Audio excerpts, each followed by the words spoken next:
Thank you, Global Sources, for inviting me here today, Christy and Nora in particular. And thank you, everybody, for coming and listening. So today, we're going to talk about custom sportswear. Whoops. Let's see, how do we get back to the beginning? So, factory to field, is Vietnam leading? You know, as time goes on, sports becomes more and more popular, and there are clubs that are playing and competing against each other. And when they play, they like to have uniforms. And on the uniforms, they have their names and their numbers. And that's what we're talking about today, is where is the best place in the globe to produce custom sportswear? So before we move on, I want to ask some questions. Anybody in the audience produce sportswear? How about anybody play sports? Sir, what sports do you play? A little bit of Baseball? Cycling? Well, out of the three, baseball would be the one where the uniforms have the names and the numbers on. So yeah, it's producing baseball, hockey, volleyball, any of the team sports where the players have their own unique uniforms. The question is, where's the best place to produce? Okay, let's move on. So we're going to look at this from people and wages perspective. Then we're going to look at it from cultural perspective. And we're also going to look at it from taxes and raw materials. So let's get started with people and wages. Well, first, let's just define again custom sportswear. We talked about a little bit, but you've got two segments. You've got the professional sports, where the players are getting paid millions of dollars to play, and their jerseys are using the best quality fabrics, best stitching, best embellishing, whether it's printing or embroidery. But then you also have another very big segment, which is the amateur sports teams, from kids to teenagers, and it's both are very big business opportunities around the world to serve these sports teams. And obviously the premium market, the price for the fabric and the stitching will be higher, but for the amateur market, the price point is really tight because it's usually the parents that are buying the jerseys. And they're always looking for a good deal. So let's look at people and wages. The question is, from a population and wages perspective, where's the best place to produce custom sportswear on the globe? And here we have a list of countries, manufacturing countries, that have populations and also competitive labor cost. And at the top is India and China. Both countries have 1.4 billion people.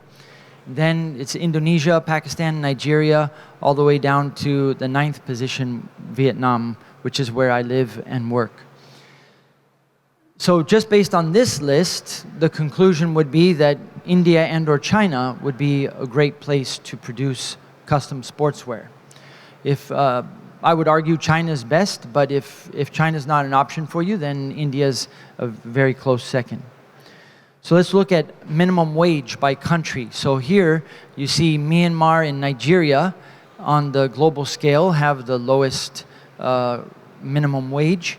And then India is number 5 position, and Vietnam number 7. So you could logically conclude that Myanmar is a great place to produce custom sportswear, as long as they have the population and they have good competitive labor costs. So if you can set up a factory in Myanmar, that could be a very good place to produce custom sportswear. So taking both into account, I'm going to suggest that based on these two factors, the best place to produce custom teamwear, custom sportswear is in India, because they have a lot of people and they have very competitive labor costs. So now let's ask the question about culture. So based on culture, where is the best place to produce custom sportswear? Let's take India, for example. India, a big part of their culture is the caste system, which can be problematic because if a young person who's very skilled and ambitious and wants to rise up the ranks of a factory to help the factory's bottom line, it's a bit problematic because of the caste system.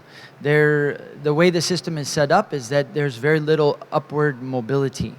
So this can be a challenge in India because of their culture. Or here's a headline that reads, "Production in Bangladesh, Overcoming Operational Challenges." Perhaps what they're talking about is the fact that 80% of Bangladeshis are Sunni Muslims, and according to the Sunni Muslim religion, you have the right to pray 5 times a day, which can be problematic for a factory owner if the workers not only get their regular bathroom breaks, but also get prayer breaks. So Bangladesh has its cultural challenges, even though Bangladesh has a large population and a very competitive labor cost. Now, Vietnam, where I have been working for the last 14 years, and I work in the apparel business there. After about 3 years, I asked myself, why do I feel so comfortable in Vietnam? And a lot of my customers also, when they come to Vietnam, and as they're leaving, they make the comment that they're looking forward to coming back. And why is that from a cultural perspective? And it wasn't until I was looking at some government documents and I saw the 3 words, independence, freedom, and happiness as the country's slogan, that it dawned on me, no wonder I feel so comfortable in Vietnam, because the country shares the same values that I was raised with in America. And having lived there for 14 years, I can attest to the Vietnamese people also truly value freedom, independence, and happiness, as well as the government. I see the government supporting the lower class, the middle class, and the upper class to all have a chance to achieve independence, freedom, and happiness. And so one of the strengths of Vietnam is its culture. Then the last 3 examples we just gave are what I call macro cultural analysis. But we also have to take into account the micro culture, because every factory is unique, just like every human is unique. And let's take the example of India. Sure, they have the caste system, and that can be a challenge if you have different factory workers from different castes. That can cause conflict. But there might be an Indian business owner that makes a decision to only hire people within a certain caste, so that everybody within that factory is in the same caste and they're all on equal grounds and they work well together. So this is an example of a factory in Vietnam called Tan Cam, and you can see they've got their own vision and mission, and they have their own microculture, and it's a great factory. And the point here is that sure, there's macro culture, but you also have to take into account the microculture, and how does that microculture complement your culture? And you could also say that there's a needle in the haystack in every country. There's a good factory in every country, regardless of their macro culture. I would just say that in Vietnam, there's more needles and they're easier to find. So moving on, now let's ask the question, where's the best place to produce custom sportswear, teamwear, from the perspective of taxes? Because the governments, they all want a piece of the business. So here is a complicated diagram of free trade agreement relations, specifically with Vietnam. You can see Vietnam in the middle. So for example, Vietnam has a specific free trade agreement with Japan, and anybody in Japan who produces teamwear in Vietnam will have to pay a particular tax. So it's country specific. Or like all of Europe has a free trade agreement with Vietnam, and the taxes for custom sportswear will be unique if you're producing in Vietnam and then shipping into a European Union country. So it's case by case. It's hard to say that one country is better than another for producing custom sportswear just based on import taxes. But let's look at an example, a very common example. So the Olympics just happened, and American basketball team played in the Olympics, and of course they had to have their custom team wear. And if you produce custom team wear made with 100% polyester fabric in China and then ship it into the USA, you have to pay a 32% duty. That's just standard. Plus, thanks to the Trump tax, you have to pay an additional 25%. So this is problematic because that's a lot of money that you have to pay on top of the factory price. So in the case of if you're in the custom sportswear business in America, it doesn't make sense to produce in China from a tax perspective. Okay, moving on. Let's look at it from a raw materials perspective. The question is, where's the best place to produce custom teamwear on the globe, taking into account access to fabric, trims, and accessories? So here's a picture of a very large textile factory in China. And I think it's a foregone conclusion that China is the best when it comes to raw materials. I did some research online. I was able to find some data for yarn and fabric export values. And you can see that in 2023, China exported 134 billion US dollars worth of fabric, whereas India only exported 12 billion US dollars worth of fiber, yarn, and fabric. So China is clearly the leader when it comes to raw materials.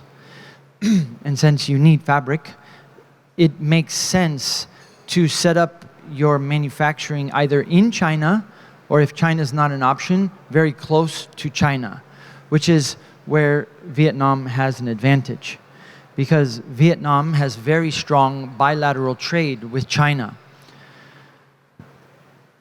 aside from the fact that they're close and it's fast. You can get materials in quickly. So Vietnam imports 110 billion US dollars worth of stuff from China, and they export 61 billion US dollars worth of stuff to China, which is impressive.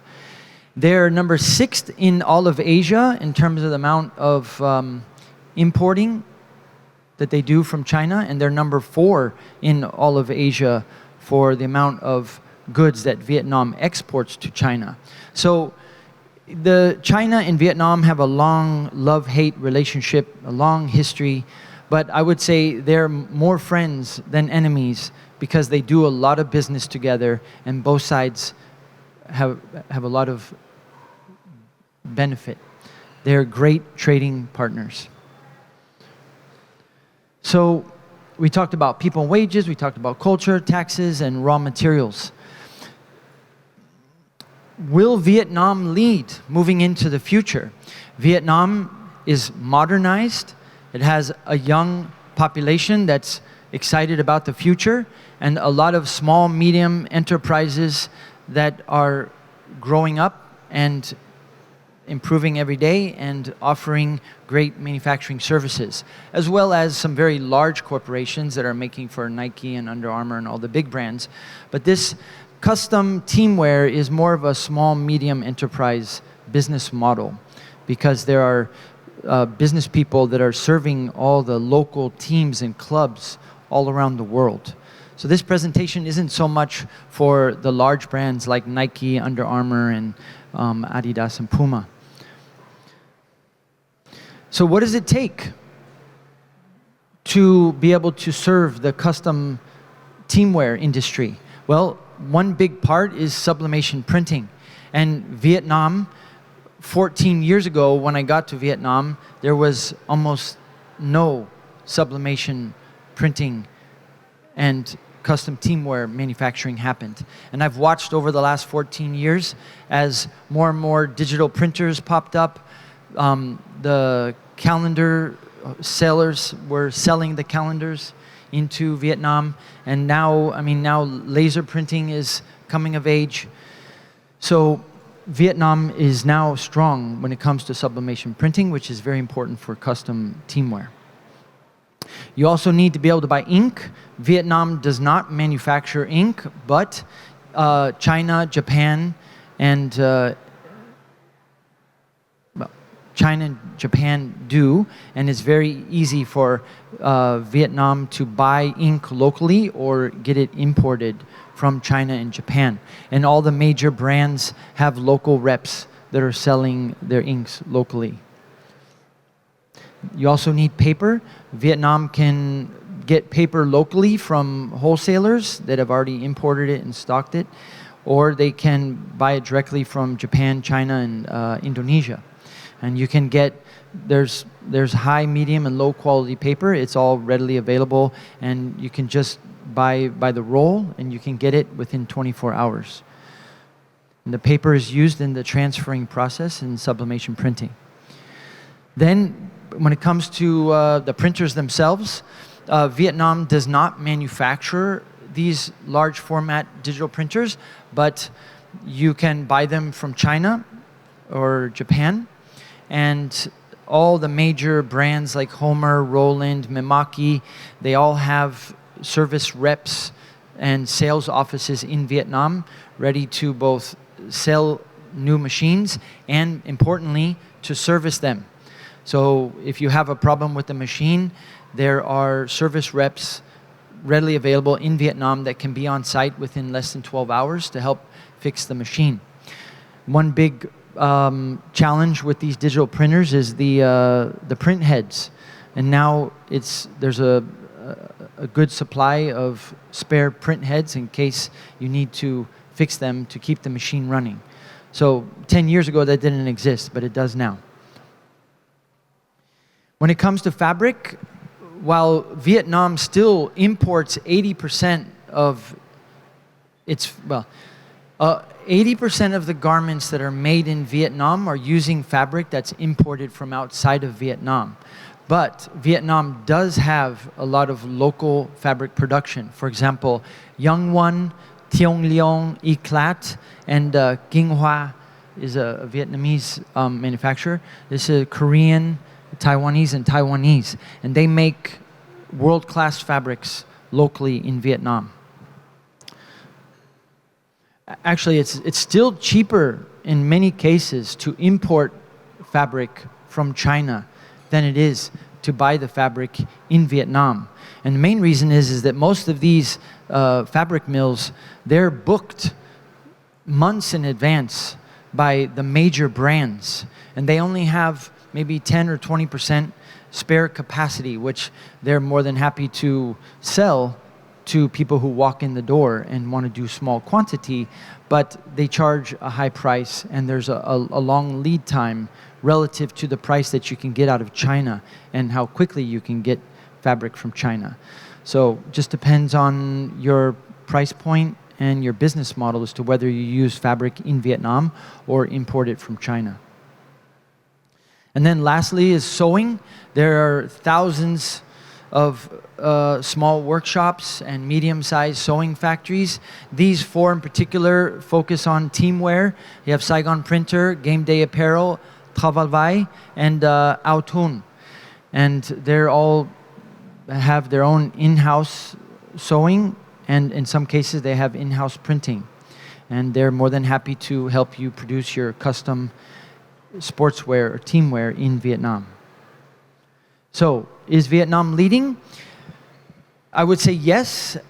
If ever the US is one of the largest markets for custom sportswear, and if ever the 25% Trump tax goes away, then I believe that most of the American custom sportswear buyers will continue to buy out of China. But as long as that 25% tax is still imposed, then Vietnam is a very good second option. And as we talked about earlier, India is also, but when you take into account everything, both culture, taxes, availability of raw materials, Vietnam is a very good option. It has a great culture, it has the people, it has competitive wages. Depending on which country you're importing to, there are a lot of free trade agreements and tax advantages, and Vietnam is very close to China to have access to fabric trims and accessories. So that ends my presentation. My name is Chris. I'm a Vietnam sourcing expert. I've been living and working in Vietnam for 14 years. My mission is to introduce Vietnamese factories to the world. My vision is to be known as the best ambassador for Vietnam manufacturing around the world. My core service is Vietnam factory tours, so my clients pay me to take them to visit 3 to 5 factories in a day. And thank you very much for listening. I wish you all a wonderful day. And remember, thoughts are things, and where there's a will, there's a way. Welcome to Vietnam. Thank you.